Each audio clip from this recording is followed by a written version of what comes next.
అధ్యక్ష ఇక పోతే అధ్యక్ష నేను ఒకటే విషయం గౌరవనీయులు భట్టి గారిని కోరుతా ఉన్నా అధ్యక్ష.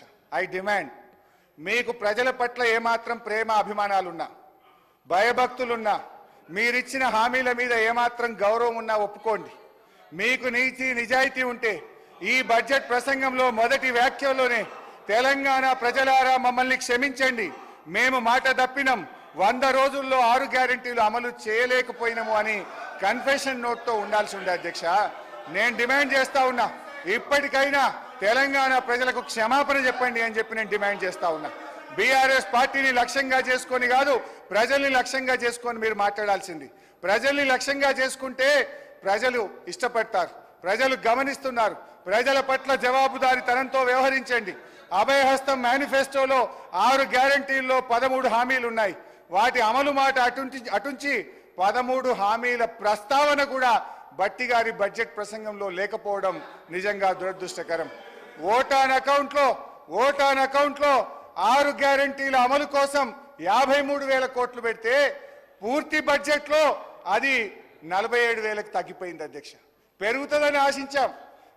ఓటాన్ అకౌంట్లో 53,000 కోట్లు పెట్టి పూర్తి స్థాయి బడ్జెట్లో 6 గ్యారెంటీల అమలుకు కోత పెట్టి 47,000 కోట్లకు తగ్గించారు అధ్యక్ష. ఇవాళ మీరు ఇచ్చిన హామీలు ఒకసారి గమనిస్తే ఎన్ని డోకాలు చేసింది అధ్యక్ష.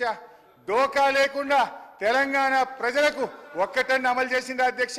మీరు 6 గ్యారెంటీలో చెప్పారు ప్రతి మహిళకు నెలకు 2,500 ఢోకా, అవ్వ తాతలకు 4,000 పింఛన్ ఢోకా, దివ్యాంగులకు 6,000 పెన్షన్ ఢోకా, అన్ని పంటలకు మద్దతు ధరకు 500 బోనస్, కళ్యాణ లక్ష్మి ఎంట తులం బంగారం, ప్రతిరోజు సీఎం ప్రజా దర్బార్, ప్రభుత్వంలో ఆర్టీసీ విలీనం, నిరుద్యోగ భృతి 4,000, ఉద్యోగ ఉపాధ్యాయులకు 4 డిఏలు పిఆర్సీ, మొదటి ఏడాది 2 లక్షల ఉద్యోగాలు, 25,000 పోస్టులతో మెగా డిఎస్సి, విద్యార్థులకు 5 లక్షల విద్యా భరోసా కార్డు, డిసెంబర్ 9 రైతులందరికీ 2 లక్షల రుణమాఫీ, రైతు భరోసా రైతన్నలకు, కౌలు రైతులకు 15,000 డోకా, ఆటో డ్రైవర్లకు 12,000 ఆర్థిక సహాయం.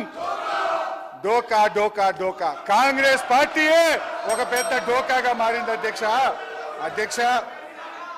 మహాలక్ష్మి కాంగ్రెస్ మేనిఫెస్టోలో మొట్టమొదటి హామీ మహాలక్ష్మి పథకం.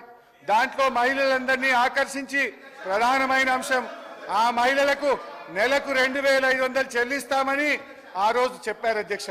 కానీ అధికారంలో వచ్చి 8 నెలలు గడిచిపోయింది. మీరు ఇప్పటికే అమలు చేసి ఉంటే ప్రతి మహిళ అకౌంట్లో 20,000 రూపాయలు పడి ఉండేవి. ఇవాళ బడ్జెట్లో అయినా మహాలక్ష్మి కోసం ఏమైనా లక్ష్మిని కేటాయించారంటే లేదు అధ్యక్ష. మహాలక్ష్మి పథకం కోసం గత ఓటాన్ అకౌంట్లో 4,500 కోట్లు ప్రతిపాదించారు.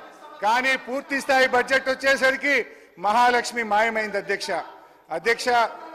పార్లమెంట్ ఎన్నికల ముందు ఓట్ల కోసం పెట్టారు, ఇప్పుడు అమలు విషయంలో మొండి చేయి చూపారు అధ్యక్ష.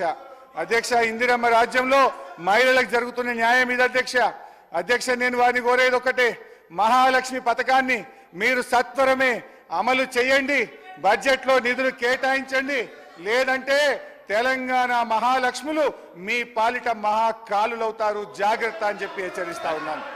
అదేవిధంగా గ్యాస్ సిలిండర్ అధ్యక్ష, ఎన్నికల ముందు 500కే గ్యాస్ సిలిండర్ అందరికీ అన్నారు అధ్యక్ష.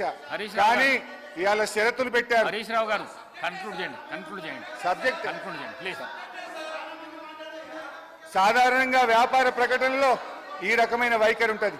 పెద్ద అక్షరాలతో ఆకర్షణీయమైన ఆఫర్ పెట్టి కిందెక్కడో చిన్న షరతులు వర్తిస్తాయని కనిపించకుండా పెట్టారు.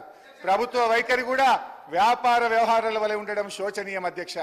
మేము కోరేది ఒక్కటే, తెల్ల రేషన్ కార్డులు ఉన్న వారి అందరికీ ఈ ఉచిత గ్యాస్ సిలిండర్ సబ్సిడీ పథకాన్ని వర్తింపజేయాలని కోరుతా ఉన్నాం అధ్యక్ష. మహిళలకు ఉచిత బస్సు ప్రయాణం పెట్టారు, మంచిదే, మేము వెల్కమ్ చేస్తున్నాం. మంచి చెప్తున్నా, కూర్చో అన్న, మిమ్మల్ని మెచ్చుకుంటున్నా. కానీ బస్సులు సరిపోక ప్రజలు నానా యాతనలు పెడుతున్నారు. బస్సులో స్థలం సరిపోక గొడవలు పడుతున్నారు, కొట్టుకుంటున్నారు. విద్యార్థులు ప్రమాదకరంగా ఫుట్బోర్డ్ ప్రయాణాలు చేస్తున్నారు. అందువల్ల దయచేసి కొత్త బస్సులు కొనండి, బస్సుల సంఖ్య పెంచండి. ఎక్కడైతే 1,500 గ్రామాలకు బస్సులు లేవో వాటికి బస్సులు వేయాలని చెప్పి మీ ద్వారా ప్రభుత్వానికి విజ్ఞప్తి చేస్తున్నాను. అధ్యక్ష, రైతు భరోసా, దయచేసి రైతు భరోసాను వానకాలం పంట కాలానికంటే ముందు ఇవ్వాలి, ఆలస్యమైతుంది, తొందరగా రైతు భరోసాను అందించాలని కోరుతున్నాను. వ్యవసాయ కూలీలకు 12,000 ఇస్తామని బడ్జెట్లో చెప్పారు. ఈ రాష్ట్రంలో 52 లక్షల మంది NREGSలో నమోదు చేసుకున్నటువంటి కూలీలు ఉన్నారు. మొత్తం 52 లక్షల మందికి నెలకు 12,000 చొప్పున, సంవత్సరానికి 12,000 చొప్పున వారందరికీ ఇవ్వాలి. కోతలు షరతులు పెట్టొద్దని మీ ద్వారా ప్రభుత్వాన్ని కోరుతా ఉన్నాం. అధ్యక్ష, కాంగ్రెస్ పార్టీ మేనిఫెస్టోలో అభయ హస్తంలో భాగంగా ప్రకటించిన వరంగల్ రైతు డిక్లరేషన్లో బోనస్ ఇచ్చే పంటల లిస్టు స్పష్టంగా పేర్కొన్నారు. వరి, మొక్కజొన్న, కందులు, సోయాబీన్, పత్తి, మిర్చి, పసుపు, ఎర్రజొన్న, చెరుకు, జొన్న అన్నింటికీ 500 బోనస్ ఇస్తామన్నారు. వీటి మద్దతు ధరలకు అదనంగా 500 బోనస్ ఇచ్చి మొత్తాన్ని కూడా చాలా క్లారిటీగా మేనిఫెస్టోలో చెప్పారు. ఇప్పుడేమంటున్నారు? బోనస్ కేవలం వరికే అంటున్నారు. అది కూడా కేవలం సన్నాలకు మాత్రమే అని సన్నాయి నొక్కులు నొక్కుతా ఉన్నారు. డిక్లరేషన్లో ఆ రోజు మీరు పెట్టిన వరికి మద్దతు ధర 2,183 అనేది దొడ్డు రకం వడ్ల మద్దతు ధర. ఇంత స్పష్టంగా పేర్కొని ఇప్పుడు సన్నాలకు మాత్రమే అని ఎట్లా ప్రకటిస్తారు అని అడుగుతా ఉన్నా.